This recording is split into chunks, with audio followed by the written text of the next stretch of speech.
Let's try this one more time. This is Rich Fontaine here on this beautiful Saturday morning, sitting in my car because it's hot outside and I wanted to get some AC going. I appreciate everyone that has the time to take a look at this. Basically, I'm at the Veterans Library in St. Cloud at a Florida Author Fest, presenting my book, The Nerd Who Saved the Universe. And the reason why I stopped by today is to talk to you about transformation. I think many times we get to a point where we're wondering, when's the shift? When does the shift happen? When does the big changes happen in my life? When do I get from where I want to be to where I want to go? Like, Rich, how does the shift happen? How do I get from, okay, I'm sitting at this position, I'm sitting at this job, I'm sitting at this relationship, I'm sitting with this income, I'm sitting with this house, I'm dealing with these kids. When does the shift happen? When do I go from, okay, I'm no longer happy with this situation. Hey, Vanette, hey, Daisy, hey, John. I'm no longer happy with this situation. How do I shift to the situation where all the good things happen, all the abundance happen, all the positivity happen, everyone's acting well, everything's going good in my life? How does that shift happen? And the best way I can answer that is we are usually running away from the most things that benefit us. Which one of those things is loneliness? I know I ran away from it for years. Why? Because I was scared. I had to always be around people. I had to always have friends around. I had to always have some entertainment. I had always had to have some distractions. I used to spend Friday nights. I remember my mom told me once I had a test the next day. I was in college, and she's like, "Where you going?" I was like, "Oh, I'm going over to DeAndre's house." She's like, "Why? Shouldn't you go to bed, get ready for your test, get ready for school?" And I didn't know why. I always had to be around somebody until I had my own sabbatical when I was completely alone. And that's where the challenge happens. Why? Because we're alone with our thoughts. And if you ever read Napoleon Hill's Outwitting the Devil, that's where the devil resides. Hey, Terry, how's it going, brother?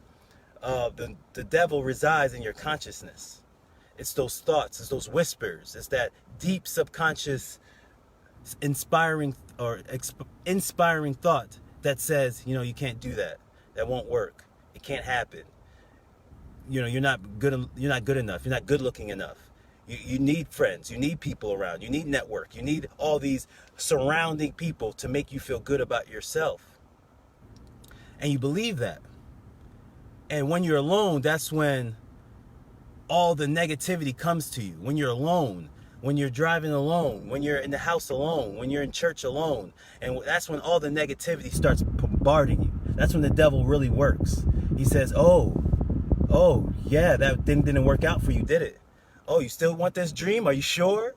Oh, you want to be a motivational speaker? Are you really ready for this? The devil's going to work with you. He's going to take all your weaknesses because he knows you. The devil knows you better than you know yourself. And it'll go against you when you're alone time. But that is the time when the battle happens. It doesn't happen when you're around people. It doesn't happen when you're around your network. It doesn't happen when you're around all these group of people in the seminar. It doesn't happen when you're giving the hugs and the kisses and the admiration and the praise. It doesn't happen. The battle happens when you're alone. When you're in the shower alone. When you're driving your commute to work alone. When you're in your truck alone. When you're in your car alone. That's when the battle happens. Now, how do you defeat the battle? What helped me defeat the battle, what helped me have armor and arsenal for the battle, was borrowing other people's thoughts. What does that mean, Rich? What do you mean borrowing other people's thoughts? Like, on my way here, I'm driving to St. Cloud by myself. It's about an hour drive. And I'm listening to Joel Osteen. I'm listening to Eric Thomas. I'm listening to a little bit of Tony. And what happens is I borrow their thoughts, their philosophies, their mannerisms, their beliefs about themselves and about life, and their idea about how life can go for me. So I listen to their thoughts, to their words, and it helps become an arsenal for my own. Because when tough times hit, I start remembering what Eric said. When tough times hit, I start remembering what Tony said. When tough times hit, I start remembering what Zig Ziglar said and Jim Rohn said. And I'm like, yeah, you know what? Miles Monroe said about the same thing. Yeah, Terry, I know you do, brother. I see your motivations. And I know. Thank you. Sorry, I had something on my roof. Somebody was knocking, letting me know. Tiki, how you doing, brother? But it's those alone times is when you start building your arsenal. Whenever I'm taking long commutes, long drives, I'm by myself, that's when I start bombarding my mind.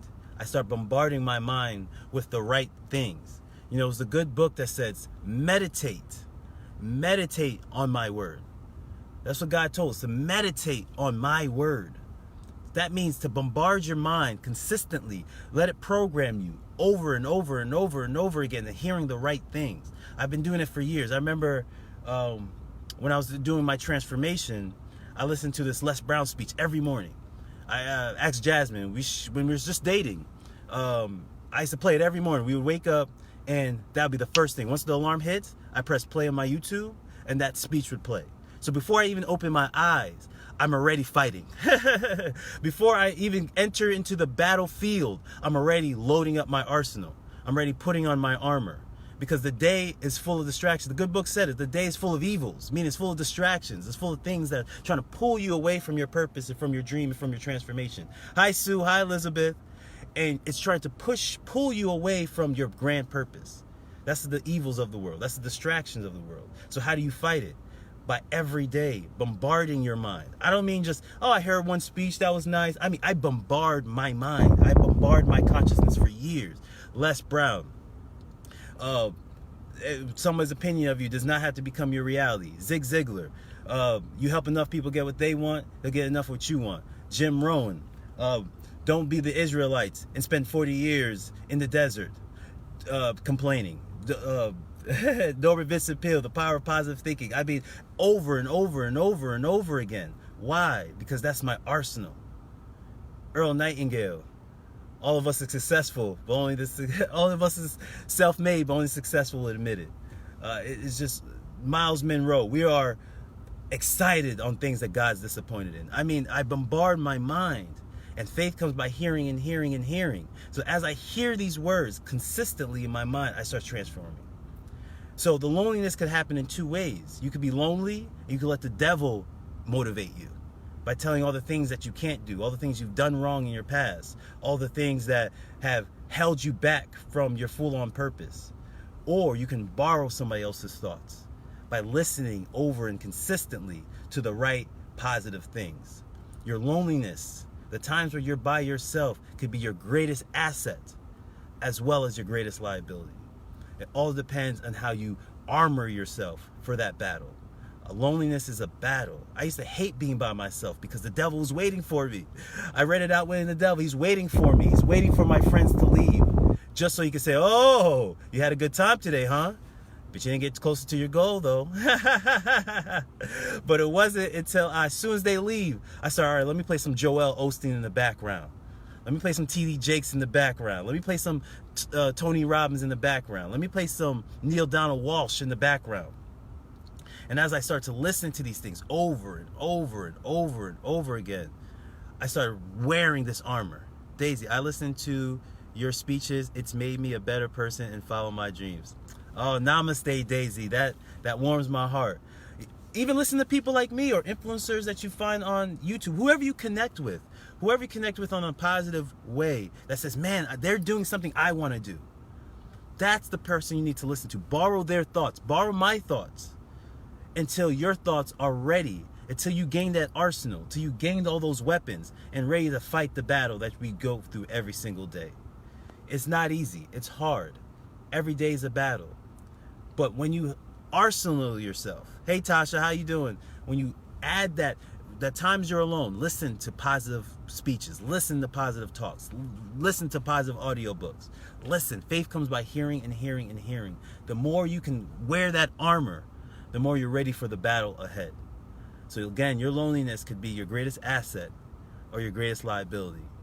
All depends on how you use your time wisely. This is Rich Fontaine. I appreciate this beautiful Saturday morning for you guys to listen to me. I'm at the Author Fest in St. Cloud, about to sell some books, The Nerd Who Saved the Universe. Please check it out if you haven't. It's a great book about gaining that self-esteem and gaining that self-confidence within yourself. And once you have that, you can do anything. Like my mentor, Robert Kiyosaki, said, it's not technical knowledge that holds people back. It's the lack in belief in themselves that does. All right, this is Rich Fontaine again. I appreciate all the people viewing. Tasha, I appreciate it. John, I appreciate it. Diane, I appreciate it. Daisy, I appreciate it. Life, I appreciate you. Thank you so much. And I'm always humbled by people that watch this, inspired by it, and hopefully change your own life and in your own journey. Namaste.